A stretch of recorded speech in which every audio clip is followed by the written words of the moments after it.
En faisant l'expérience de travailler sur ces fragments karmiques passés, les mémoires ancestrales et d'aller chercher d'anciens savoirs, comme d'aller faire des immersions dans le futur et de percevoir cette extension du futur ainsi que les informations qui commencent à se matérialiser.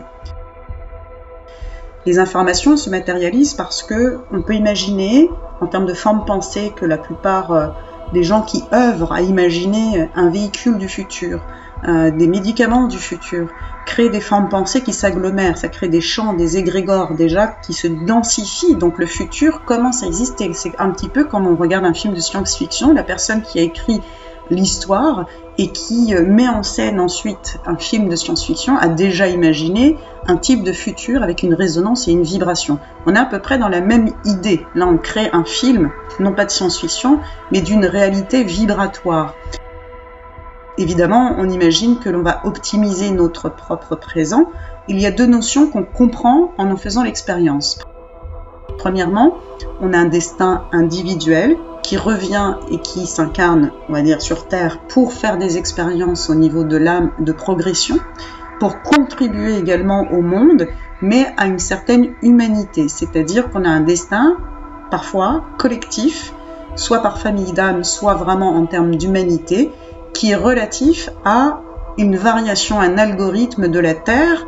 Greg Braden l'explique vraiment très bien, en fonction de ces cycles, et ça, on le retrouve également dans la mémoire ancestrale, c'est-à-dire toutes les anciennes philosophies, traditions, les Mayas, les Incas, les Égyptiens ont déjà évoqué des visions de l'évolution de la Terre telle qu'elle est aujourd'hui dans notre présent. Comment ils ont eu ces informations de cette évolution de la Terre? Greg Braden explique, puisqu'il cumule toutes ces anciennes traditions pour déterminer des enjeux communs, en fait, pour bien comprendre, et on s'aperçoit qu'il y a des cycles. Et nous, on rentre en s'incarnant dans ces cycles-là, en termes d'humanité et de la planète Terre. Alors, si je questionne mon extension du futur, je vais pouvoir processer tous les éléments de réponse et d'informations qu'elle me transmet. Cette visualisation, ce ressenti, parce qu'on ne capte pas tous par nos canaux sensoriels de la même manière, nous permet de ressentir beaucoup d'enthousiasme et de joie, en fait, et de savoir qu'on a aussi la capacité d'aller transformer notre futur. On peut avoir la vision du monde qui permet de recevoir des informations sur la nature, la technologie, des pratiques énergétiques, les relations humaines telles qu'elles sont en train de se manifester dans un futur proche et un futur lointain. Ces éléments-là, si je les ramène dans mon présent, ça me permet aussi de pouvoir m'élever, de transformer, d'avoir un regard plus élevé sur la situation et peut-être d'intégrer une nouvelle manière d'être, une nouvelle manière de faire ou d'œuvrer pour la planète ou avec mes congénères, les humains. Évidemment, la nature, les animaux, etc. Ce qu'il y a d'intéressant, quand on transforme le présent également avec ces informations du futur, on transforme bien évidemment le futur également. C'est-à-dire que les variantes futures vont commencer à se transformer parce que j'intègre des notions qui viennent du futur pour nourrir mon présent. Donc je peux également améliorer les conditions de vie future de mon extension. Et ça, c'est un élément vraiment important et assez extraordinaire à vivre quand on fait cet échange avec les extensions du futur.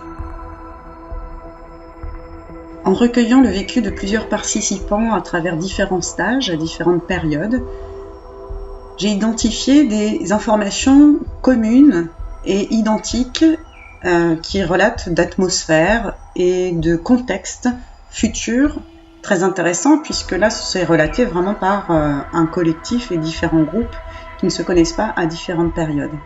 Ce qui voudrait indiquer qu'on commence à matérialiser un type de futur probable. Dans ces potentiels, il y a une organisation de vie bien distincte, avec des centres de ressourcement dans lesquels on rentre et on part en état méditatif, on régule également nos énergies, notre biologie.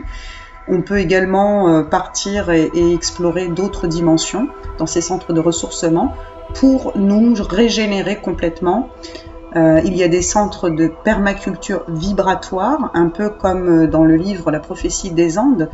On voit le champ vibratoire des plantes et c'est à peu près ce qu'on voit dans les espaces futurs également.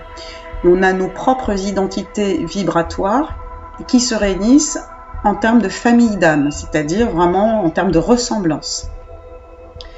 Nos capacités humaines sont plus alignées. Il y a une amplification également des canaux sensoriels.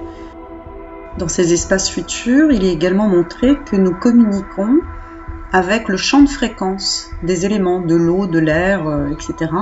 et également des différents règnes. Notre conscience semble plus reliée entre le cœur, le corps, l'esprit, l'onde de source et les portails astrologiques également. C'est vraiment comme si on pouvait œuvrer en fonction des énergies et des influences stellaires à ce moment-là, en fonction de projets ou en fonction de prise de décision. Cela montrait alors que, par exemple, sur un projet de permaculture, cultiver une terre, un espace particulier sur la terre, ou construire, bâtir l'architecture d'un centre de ressourcement, c'était deux projets distincts qui demandaient des capacités différentes. Cela montrait que l'on pouvait créer des constellations de projets, c'est-à-dire qu'en fonction de nos identités vibratoires, on se réunit par famille de compétences et d'actions qui créent une constellation, un champ de force et de vibrations, d'informations, de compétences qui réunit chacune de nos étoiles vibratoires, de notre propre conscience, donc avec nos empreintes, on va dire, du passé et tous nos savoirs. Et cette constellation qui se constitue, elle s'agrège autour du projet à faire émerger. Donc on peut changer de constellation selon les besoins et les projets différents, puisqu'on a des compétences différentes et s'associer en termes de constellation en fonction également du portail astrologique et stellaire qu'il y a à ce moment-là. Ça crée presque les nouveaux CV de l'avenir en fonction de nos compétences artistiques, technologiques, nos savoirs, etc. C'était vraiment passionnant à voir. Nous verrons alors comment va se matérialiser le futur à partir d'aujourd'hui, avec toutes ces nouvelles informations et toutes les autres que vous pourrez vous obtenir en vous mettant en relation, en résonance avec votre propre extension future, avec le plaisir de découvrir qu'on peut transformer toujours notre présent et transformer de manière très positive et lumineuse notre futur.